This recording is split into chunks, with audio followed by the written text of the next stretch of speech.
our training on the National Environmental Policy Act, NEPA webinar. This is the part 1 overview.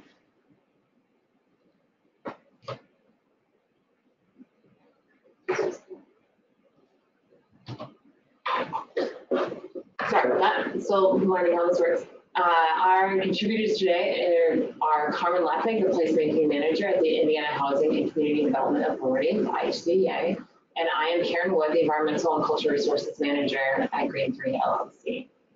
The goals for this training is explaining what NEPA is and why it matters, why HUD's implementation of NEPA, and when it is required for HUD-funded programs administered by the HUD'S. And part 2 of the NEPA training is forthcoming. This part 2 training will provide the clarification of the type of information that needs to be submitted with the environmental review workbook, the ERR. So this training right now is the content based on what NEPA is. The next training will be to how to help you fill out the ERR.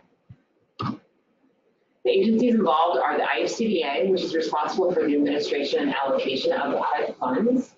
And Green 3 is an environmental consulting firm composed of ecologists, historians, archaeologists who carry out NEPA compliance for several federal agencies.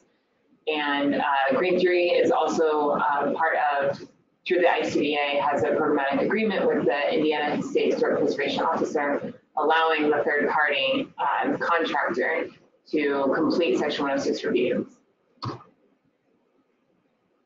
NEPA, in 1978, the Council on Environmental Quality issued regulations for all federal agencies to adopt a systematic interdisciplinary approach to ensure the environmental values are considered on the scope of the proposed action, which developed procedures on the implementation of NEPA.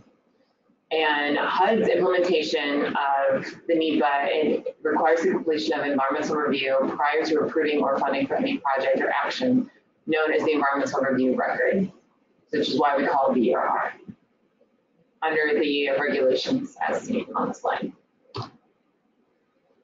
NEPA is the umbrella. It is composed of other federal laws and authorities, including air quality, airport hazards, environmental justice, floodplain management, soil source aquifers, and historic preservation, and several other laws that are seen on the slide. The NEPA review is completed concurrently with Section 106 under historic preservation. HUD'S has combined the 2 processes into one for their programs for efficiency. The value of the NEPA environmental review, first and foremost, it is required by law for all federal agencies. You have to do it if you want the funding. It secures the value of public investment, and it results in higher quality projects for the public. It avoids or mitigates environmental impacts that harm the beneficiaries of the affordable housing, the project sites, and the surrounding environment. And also, the grantees can avoid monitoring findings and sanctions.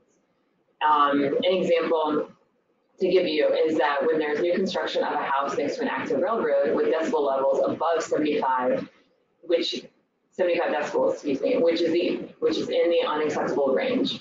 This would result in noise pollution for the residents. The next step would be to reject the project, find an alternative location, or do an EIS, or an environmental impact statement. The point is that we want to build safe and decent housing for our recipients, so all of these rules and regulations guide us on how to do that while also not impacting the existing environment. HUD's regulations allow the assumption of an authority to perform the environmental reviews by responsible entities. So when a government receives funding from HUD, HUD allows them the power to review the environmental documentation and make the finding. In most cases, the HUD'S will act as a responsible entity. And through the completion of the environmental review workbook, HUD will receive the request for release of funds, and after comment periods, HUD will release the funds to the responsible entity for use by the recipient. HUD will not fund projects that can have an adverse impact on the environment. The NEPA process is to sustain our environment, and HUD has implemented regulations to ensure that funding will not support proposed action that will have an adverse impact. If there's any intent that you will use federal funds on a project, don't do anything until the ERR has been performed and approved with the release of funds. You can't either put a shovel in the ground or sign a contract. This also means using your own dollars on the project, not just the federal funding. You have limited your choices on using federal funds if you start work prior to the release of funds. So the following programs are administered by the IHCDA, and the funding comes from HUD. So that means a NEPA review will be required because it involves federal funding. These programs, along with other HUD programs such as the COC or vouchers that are administered by the IHCDA, require NEPA review. After the scope of the proposed action is known for the IHCDA-assisted project, the appropriate level or the classification of environmental review can be determined. So you have exempt, categorical exclusion not subject to 58.5, categorical exclusion subject to 58.5, the environmental assessment or EA, and then the environmental impact statement or the EIS. The classification and review is dependent upon the scope of the project. With each level, different regulations are required for NEPA compliance, as shown on the picture here with the exempt and the different levels. The part 2 of the NEPA training will go into more detail on these classifications and what documents are needed to accompany the ERR. So before we talked about the different classifications, each one is subject to different regulations. This slide and the remaining slides will go into detail on what classifications are required per the scope of the project. And so this slide is exempt and categorically excluded, not subject to 58.5. So this is subject to 58.6, which is airport hazards, which prevent incompatible development around civil airports and military airfields. So this regulation requires projects to analyze the siting of HUD-funded activities within close proximity to certain airports and military airfields. Coastal barrier resources, it encourages conservation of hurricane-prone, biologically rich coastal barriers. It restricts federal funded projects that encourage development. In the case of Indiana, we do not have any sites of coastal barrier resources. Even though we have Lake Michigan on the northwestern part of the state, no sites are along that coastline. Flood insurance, it requires projects located in an area identified by FEMA as being within a special flood hazard area to be covered by flood insurance. IHCDA does not fund projects that are located in a floodway or within the 100-year floodplain. Now we are at the categorically excluded subject to 58.5, and in the following slides, these regulations are required for these categorically excluded subject to projects. Air quality. Air quality is to remedy the damaging effects that bad air quality can have on human health and the environment. It requires projects to determine if a project site is within a non-attainment area. And in the next training, you will learn what a non-attainment area is in detail. Coastal zone management, preserve, protect, develop, restore, and enhance resources of coastal zones. And it requires projects within a CZM area to be consistent with the local plan. Endangered species. It protects and recovers species in danger, extinction, and the ecosystems that they depend on. And BR requires projects to consider potential impacts to endangered and threatened species and critical habitats. Environmental justice. HUD's policy is to have equal access to safe and healthy housing by all Americans by building sustainable communities free from discrimination. It requires projects to consider how federally assisted projects may have disproportionately high and adverse human health or environmental effects on minority and low-income populations. Wild and scenic rivers. It provides federal protection for certain free-flowing wild, scenic, and recreational rivers designated as components or potential components of the National Wild and Scenic Rivers System. It requires projects to consider potential impacts to designated rivers or river segments. While Indiana does not have any wild or scenic rivers, the state does have river segments that are designated in the National Rivers Inventory, so that will need to be checked for your ERR. Explosive and flammable facilities. It considers the risks of project sites near hazardous facilities which store, handle, or process hazardous substances of a flammable or explosive nature. It requires projects to determine if there are any storage containers of more than 100 gallons containing common industrial fuels near the project site. And the Appendix 1 of the regulations lists the common industrial fuels for your reference. Farmlands protection. It minimizes the effect of federal programs on the unnecessary and irreversible conversion of prime or unique farmland to non-agricultural uses. It requires projects to determine if the land meets the definition of prime or unique farmland.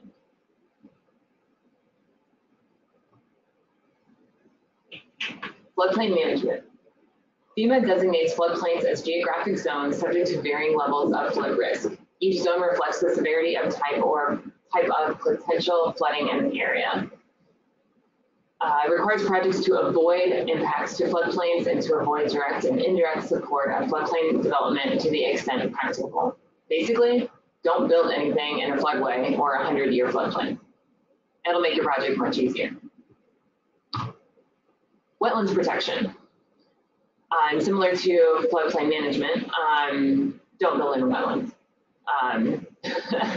But wetlands are areas that are inundated by surface or groundwater with a frequency sufficient to support prevalence of vegetative or aquatic life that requires saturated or seasonally saturated soil conditions for growth and reproduction. Marshes, bogs, fens, those are examples. Requires projects to avoid adverse impacts to wetlands where practical. So again, follow similar lines on the floodplain management. It's easier if you just avoid them. Historic preservation. This is under its act of the National Historic Preservation Act of 1966, also known as Section 106. Any project receiving federal funding, licensing, permits, or approval must consider the impact on historic properties. It requires projects to determine whether the project site is a historic property or if there are any historic properties within the area of potential effects.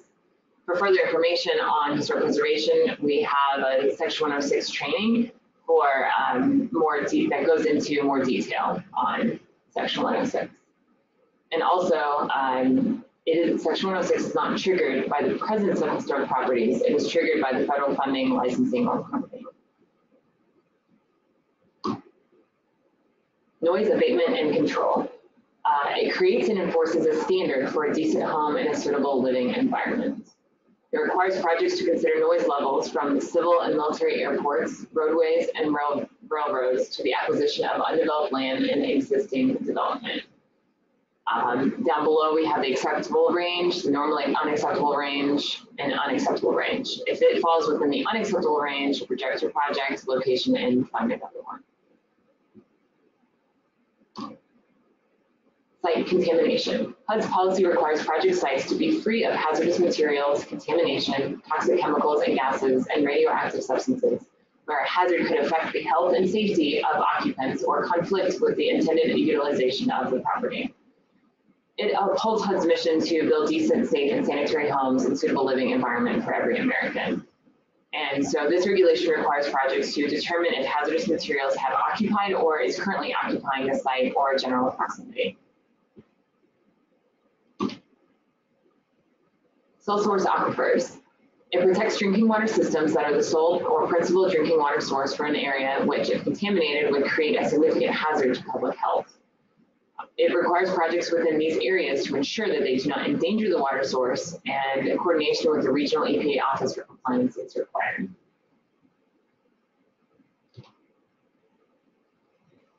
The environmental assessment factors and NEPA analysis. Now we are in the environmental assessment component. So if you are at this stage in your project, you have to comply with all of the previous regulations I just mentioned, as well as the environmental assessments, these factors that are listed below: land development, socioeconomic, community, facilities and services, and natural features. So basically, you also have to consider how close the fire station is, employment patterns in the area of your project, sanitary sewer information, and to understand the kind of a whole cumulative impact of the project. And lastly, the EIS is required when the project is determined to have a potentially significant impact on the human environment.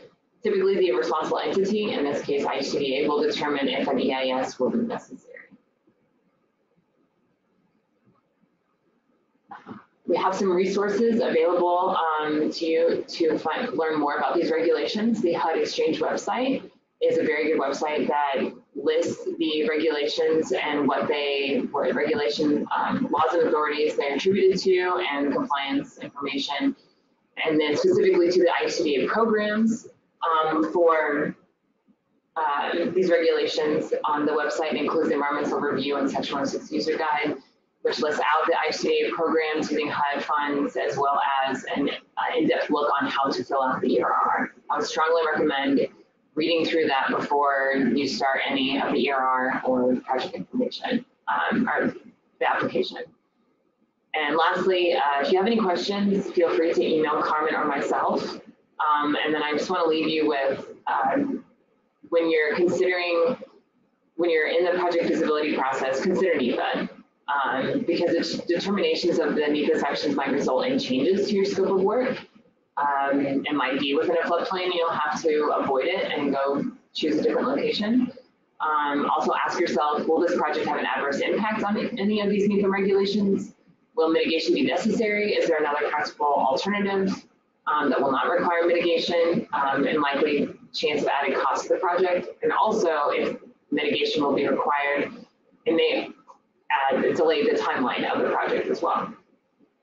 So just think about that. And our additional trainings are available through the IHCDA website for the review processes listed below. These trainings provide a step-by-step guide on which forms to use, who to submit them to, and how to approach the process to streamline the review. And this is the part 1 of the NEPA project, or the NEPA, and part 2 will be forthcoming. Thank you so much for listening.